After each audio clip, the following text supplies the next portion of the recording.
नमस्कार, मैं हूं पवन त्यागी। समीर वानखेड़े के ऊपर आरोप पे आरोप लगाए जा रहे हैं और आरोप इसलिए लगाए जा रहे हैं ताकि जांच को प्रभावित किया जा सके। वो जांच जिस पर आज की डेट में दुनिया का ध्यान है, शाहरुख खान के बेटे Aryan Khan drug party case को, और उसको भटकाने के लिए समीर वानखेड़े को उस जांच से अलग करने के लिए हम देख रहे हैं कि महाराष्ट्र सरकार में जो मंत्री हैं नवाब मलिक, वो एक के बाद एक आरोप लगाते जा रहे हैं। इसी बीच में एक ड्रामे की तरह से बीच में एंट्री होती है एक गवाह की, और वो गवाह जो है बाकायदा इस ड्रग केस में गवाह था, लेकिन उसने कहा कि यहाँ पैसे का एंगल भी है और शाहरुख खान की मैनेजर 18 करोड़ रुपए लेकर आई थी ताकि गवाह अपने बयान से मुकर जाएं। इसके लिए पैसे की डील हुई जिसमें 8 करोड़ समीर वानखेड़े को भी देने हैं। और इस मुद्दे पर दिल्ली में एनसीबी का जो मुख्यालय है वहां तक हलचल हुई। समीर वानखेड़े दिल्ली हेडक्वार्टर आए और ये मीडिया में खबर चलाई गई कि समीर वानखेड़े को दिल्ली तलब किया गया है। अब समीर वानखेड़े से पूछताछ होगी और अब इस जांच से इसको अलग कर दिया जाएगा, जैसे कि षड्यंत्रकारियों की चाल भी थी कि आरोप लगा दिए जाएं और फिर कोर्ट में और मीडिया में ये चर्चा की जाए कि जिस अधिकारी पर आरोप लगे हुए हैं, रिश्वत लेने के आरोप हैं, फर्जी रेड करने के आरोप हैं, ऐसे व्यक्ति को आर्यन के केस की जांच में कैसे शामिल करा जा रहा है, इसको हटाया जाना चाहिए। लेकिन आपको बताएं, एनसीबी के दिल्ली स्थित हेडक्वार्टर से 5 लोगों की टीम मुंबई पहुंची, जिसमें एनसीबी के विजिलेंस हेड भी साथ में थे, और उन्होंने वहां जाकर बातचीत करने के बाद ये मीडिया में बाकायदा बयान दिया और उन्होंने कहा कि समीर वानखेड़े से पूछताछ की गई है। उन्होंने मामले से संबंधित दस्तावेज एनसीबी के पास जमा करा दिए हैं, जो उनसे मांगे गए वो दस्तावेज उन्होंने दे दिए हैं। विजिलेंस सारे मामलों की जांच के बाद अभी तक इस नतीजे पर पहुंची है कि समीर वानखेड़े का कोई भी अभी तक आरोप सिद्ध नहीं होता और इसलिए वो Aryan Khan drug party case में जांच अधिकारी बने रहेंगे। जी हां, ये बहुत महत्वपूर्ण बयान एनसीबी के विजिलेंस हेड ज्ञानेश्वर सिंह की तरफ से आया है, जो डीडीजी हैं एनसीबी में। उन्होंने बयान दिया और उन्होंने कहा कि जो विजिलेंस में कंप्लेंट थी, जो हलफनामा दिया गया था और उसमें आरोप लगाए गए थे समीर वानखेड़े पे कि 8 करोड़ की कुछ डील हुई है, 18 करोड़ में 8 करोड़ समीर वानखेड़े को दिए गए हैं। जितने आरोप लगाए गए थे उसलिए टीम का आना जरूरी था, क्योंकि मामला हाई प्रोफाइल है और हम नहीं चाहते कि कोई हमारे अधिकारी पर आरोप लगे और उसमें कहीं कोर्ट में जो केस चल रहा है वो प्रभावित हो, और इसलिए तत्काल जांच का परिणाम आना भी जरूरी था। प्रथम दृष्टया ये देखा गया कि समीर वानखेड़े पे जो आरोप लगाए गए हैं वो निराधार हैं। पत्रकारों से बात करते हुए ये जो डीडीजी ज्ञानेश्वर हैं, इन्होंने इतना भी कहा कि यदि कल को कोई ऐसा एविडेंस मिलता है समीर वानखेड़े के खिलाफ, तब हम इस पर विचार करेंगे। इससे एक बात बिल्कुल साफ है कि नंबर 1 बात तो यह कि समीर वानखेड़े अभी भी जांच अधिकारी बने रहेंगे और वो आर्यन खान की सुनवाई जब बॉम्बे हाई कोर्ट में हो रही थी तब वो वहां प्रस्तुत भी हुए थे। और दूसरी बात यह कि जो आरोप पर आरोप लगाकर समीर वानखेड़े को एक तरह से मेंटली टॉर्चर कर रहे हैं, उनकी फैमिली को घसीट रहे हैं, उन सबके मंसूबों पर पानी फिर गया।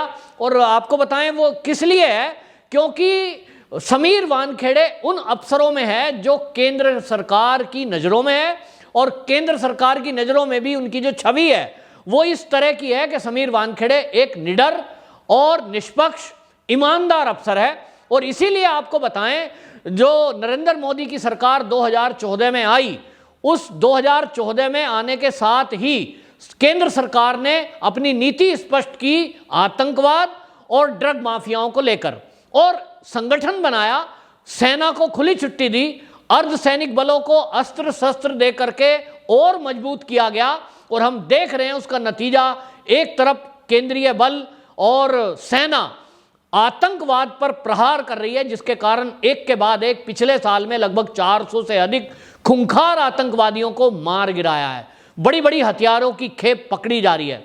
दूसरी तरफ आप देखेंगे कि मोदी सरकार के आने के बाद ड्रग माफियाओं पर भी कड़ी कार्रवाई की जा रही है और ड्रग की बड़ी बड़ी खेप पकड़ी जा रही है, चाहे वो पंजाब हो, फिर चाहे वो मुंबई हो, फिर चाहे वो दिल्ली हो, 100 करोड़, 200 करोड़, 2000 करोड़, 21,000 करोड़, इतने तक की ड्रग एनसीबी के द्वारा जब्त हुई है। अब आपको मैं बताता हूं समीर वानखेड़े का क्या महत्व है। आपको बताएं, समीर वानखेड़े एक अकेले नहीं है। जो लोग ड्रग माफिया ये सोच रहे हैं कि समीर वानखेड़े को अगर वो रास्ते से हटा देंगे इसी तरह टॉर्चर करके या आरोप लगाकर, तब वो ड्रग माफिया बच जाएंगे, या शाहरुख खान का बेटा आर्यन खान निर्दोष साबित हो जाएगा।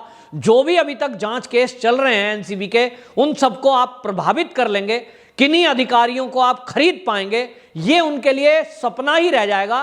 क्योंकि आपको बताएं, केंद्र सरकार इस बात को अच्छी तरह जानती है, अमित शाह इस बात को अच्छी तरह जानते हैं कि ये जो एनसीबी है इसमें किस तरह से गवाहों को, अधिकारियों को डराया धमकाया जाता है, यहां तक कि रिश्वत भी प्रस्तुत की जाती है और उनकी जान को भी खतरा है, क्योंकि करोड़ों अरबों रुपए का व्यापार है और ये भारत ही नहीं दुनिया के अनेक देश इससे प्रभावित हैं। और इसलिए केंद्र सरकार ने 26 ऐसे देशों से समझौता किया 2019 में, जो एक साथ मिलकर एक दूसरे को सूचना का आदान प्रदान करेंगे, ड्रग माफियाओं के खिलाफ एकजुट होकर ये अटैक करेंगे और उनको नेस्ता नाबूद करने के लिए प्रयास करेंगे।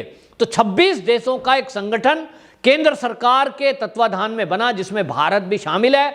यानी 26 देश एक दूसरे को, अगर कहीं से ड्रग की खेप चली तो वो 26 देशों में प्रचारित कर दी जाती है, इंटेलिजेंस इनपुट किसी के भी पास हो। तो भारत एक बड़ा ड्रग माफियाओं के लिए एक बाजार था, बाजार है, और वो सोचते हैं कि यहां ड्रग की खेप बड़े पैमाने पर खपाई जा सकती है।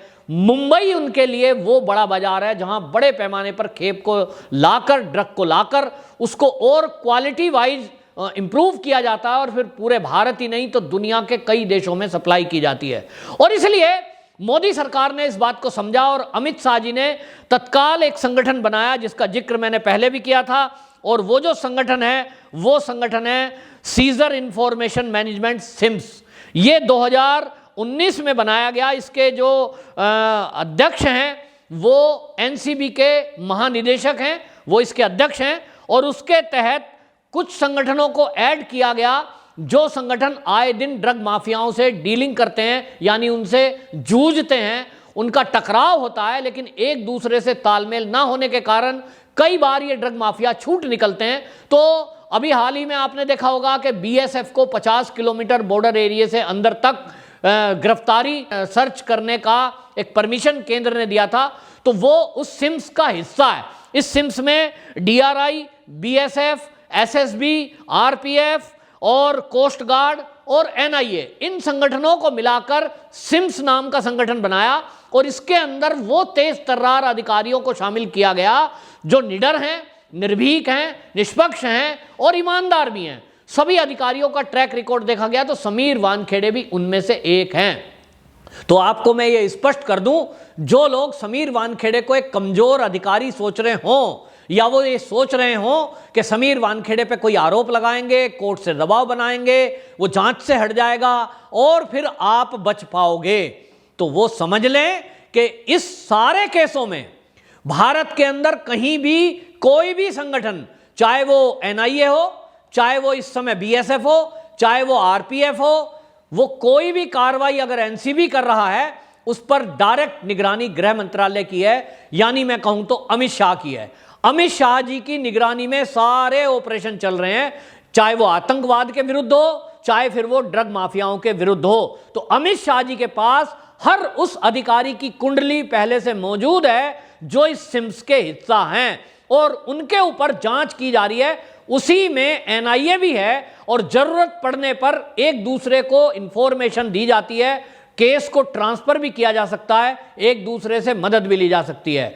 तो जो ये ड्रग के माफिया मुंबई में बैठे हुए हैं, ये जो ड्रग पेडलर विदेशों में बैठे हुए हैं और ये सोच रहे हो कि हम तो विदेश में हैं, हमारा कोई क्या बिगाड़ लेगा, तो वो समझ लें जो 26 देशों का संगठन है वो संगठन इसीलिए भारत ने बनाया है कि इसमें कार्रवाई उन्हीं के देश में, उन्हीं की भाषा में जाकर दे सके और एनआईए उनको गिरफ्तार करके ला सके। तो आपको बताएं, ये जो समीर वानखेड़े जैसे ऑफिसर हैं, इनके लिए जिस तरह से सोशल मीडिया पर आवाज उठाई जा रही है, लोग जो है इनके लिए आंदोलन कर रहे हैं और कह रहे हैं कि साहब केंद्र सरकार इस पर ध्यान दे। मैं उन लोगों को बताना चाहता हूं कि अमित शाह जी की पहले ही सारे मुद्दों पर नजर है और उनकी तरफ से सीधी एक क्लीन चिट है कि जो अधिकारी ईमानदारी से काम कर रहा है उसका बाल भी बांका नहीं होगा। उसके साथ गृह मंत्रालय पूरी तरह से सख्ती के साथ खड़ा है। बीएसएफ को इस तरह से 50 किलोमीटर अंदर तक जाने की परमिशन जो मिली है, इसका हम देख रहे हैं कि टीएमसी, कांग्रेस, पंजाब सरकार ये विरोध कर रही है। इनके विरोध से एक बात लगता है कि कहीं ना कहीं जो ड्रग माफिया हैं और इन ड्रग माफियाओं के ये जो है फेवर में इस तरह का कारनामा करना चाहते हैं। क्यों करना चाहते हैं ये तो वो जानते होंगे, मैं उसको नहीं बोल सकता, लेकिन इतना जरूर है कि ये जो ड्रग माफिया हैं ये जितनी भी ड्रग खपाते हैं उस ड्रग का हिस्सा आतंकवादियों को जाता है और इसलिए सरकार ने इस पर गंभीरता से प्रहार करने का तय किया है। तो आपको बताएं, आगे आने वाले दिनों में इसी संगठन की वजह से बड़े बड़े ड्रग पैडलर पकड़े जाएंगे।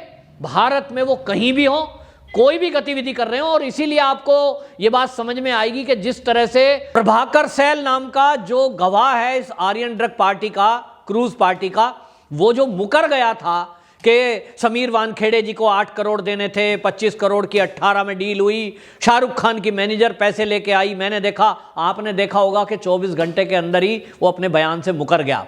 हालांकि तब तक उसने एनसीबी को अपना हलफनामा प्रस्तुत कर दिया था। ये जो चेंज हुआ, वो जो उसका हृदय परिवर्तन हुआ, वो आसानी से नहीं हुआ। उसको ये बता दिया गया कि बेटा तुम्हारे जो गवाह बनाए गए हैं इस केस में, वो एनसीबी समेत सारी हमारे देश की एजेंसियां जितनी भी हैं, जो मैंने सिम्स का हिस्सा आपको गिनवाई हैं, उन सबकी नज़र इन सबके ऊपर है। एक एक पल की नज़र है। ये कहीं भी जाएं, इनकी जानकारी, फोन रिकॉर्ड्स, ये सब कुछ जानकारी सरकार के पास उपलब्ध है। यानी ये चाहकर भी ना तो फर्जीवाड़ा कर सकते हैं, ना झूठे आरोप लगा सकते हैं, ना ये किसी से चाहकर भी रिश्वत ले सकते हैं। लेंगे तो तुरंत पकड़े जाएंगे। और ये जो गवाह हैं, इसीलिए अब ये फंस गया है और प्रभाकर सैल जो है अब कह रहा है मेरी जान को खतरा है। आखिरकार सवाल ये उठ रहा है कि उसने अगर ये कहा है मेरी जान को खतरा है, तो क्या एनसीबी से खतरा है? बिल्कुल नहीं। उन लोगों से खतरा है जिन्होंने इसको कहा था ये आरोप लगाने के लिए। अब वो अपने जाल में खुद फंस गए हैं, क्योंकि वो अभी तक जिसको ये समझ रहे थे कि वो समीर वानखेड़े एक जोनल अधिकारी है, लेवल का, जोनल लेवल का अधिकारी है, उसको हम फंसा सकते हैं, टॉर्चर कर सकते हैं और ऊपर लेवल पे उसको दबाव बनाकर किसी एक मंत्री से इस तरह के गवाह वगैरह दबाव कराकर, बयानबाजी कराकर हम उसको टॉर्चर करके अलग कर लेंगे इस केस से। उनके मंसूबों पर पानी फिर गया है, क्योंकि समीर वानखेड़े के ऊपर सीधा सीधा हाथ है उनके अधिकारियों का, और उन अधिकारियों के साथ साथ पूरे गृह मंत्रालय का हाथ उन अधिकारियों के ऊपर है जो ईमानदारी से इस देश में आतंकवाद और ड्रग माफियाओं के खिलाफ लड़ाई कर रहे हैं, युद्ध कर रहे हैं। तो ये अच्छे से समझ लें कि समीर वानखेड़े एक नहीं है, ऐसे भारत के अंदर 1000 समीर वानखेड़े हैं। एक समीर वानखेड़े अगर इस जांच से हट भी गया तो 999 समीर वानखेड़े अभी इस देश में और मौजूद हैं, क्योंकि देशभक्तों की इस देश में कमी नहीं है। वंदे मातरम।